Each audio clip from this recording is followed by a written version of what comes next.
이 우크라이나를 방문했던 국민의힘 이준석 대표가 오늘 귀국합니다. 당 5선 중진인 정진석 의원과 며칠째 거친 설전을 이어가면서 당 내용이 불거지는 양상입니다. 네, 국회 취재 기자 연결해 보겠습니다. 임혜준 기자.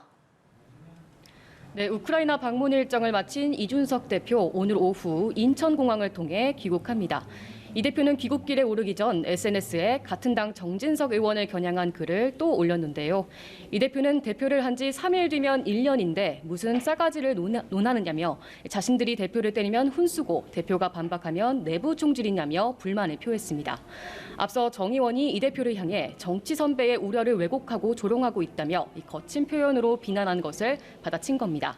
이 대표의 우크라이나 방문과 또 혁신이 구상 등을 놓고 이 대표와 정 의원이 며칠째 서로를 향한 설전을 이어가며 당 내홍으로 비화하는 모습인데요. 권성동 원내대표는 당 혁신 논의가 당내 최고 지도자 간의 감정 싸움으로 흐르는 것과 관련해 안타깝게 생각한다. 두 분 모두 지양해야 되지 않겠느냐며 진화에 나서기도 했습니다.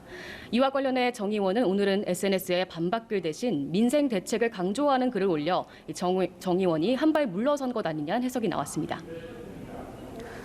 네, 민주당 상황도 살펴보겠습니다. 우상호 비대위원장이 이끄는 비대위 출범을 앞두고 전당대회 지도부 선출 방식과 관련해서 당내 의견이 분분하다고요. 네, 그렇습니다. 민주당 우상호 비대위원장이 이끄는 비대위가 내일 공식 출범합니다. 지난 대선과 지선 패배로 더욱 뚜렷해진 당내 계파 갈등을 봉합하는 것이 비대위의 가장 큰 숙제인데요.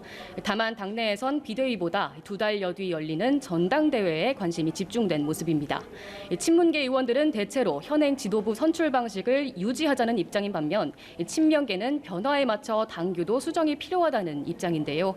가장 첨예하게 입장이 갈리는 권리당원 자격 요건과 관련해 친명계는 현행 6개월의 권리당원 자격 요건을 3개월로 완화하고 투표 비중도 늘려야 한다고 주장하고 있습니다.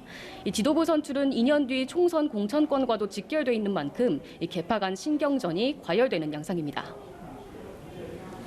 이명박 전 대통령 사면론이 다시 부상한 가운데 정치권도 주목하고 있다고요? 네, 그렇습니다. 윤석열 대통령은 오전 기자들과 만나 20몇 년 수감 생활을 하게 하는 것은 과거 전례에 비춰 맞지 않지 않느냐고 말했습니다. 전날 지금 언급할 문제는 아니라고 답변한 것과 비교하면 진전된 발언으로 볼 수 있어 이목을 끌었는데요. 이에 권성동 원내대표도 오전 라디오 인터뷰에서 국민 통합 차원에서 불가피한 것이라고 생각한다며 사면론에 힘을 실으면서 정치권도 주목하는 분위기입니다. 한편 민주당은 윤 대통령의 검찰 출신 인사 중용에 대해 검찰 공화국을 만들고 있다며 강도 높은 비난을 이어갔는데요. 민주당 박홍근 원내대표는 검찰 출신 측근만이 능력이 있다는 윤 대통령의 인식은 오만과 아집에 불과하다며 마이웨이식 인사로는 국정 운영을 감당할 수 없다고 목소리를 높였습니다. 지금까지 국회에서 전해드렸습니다.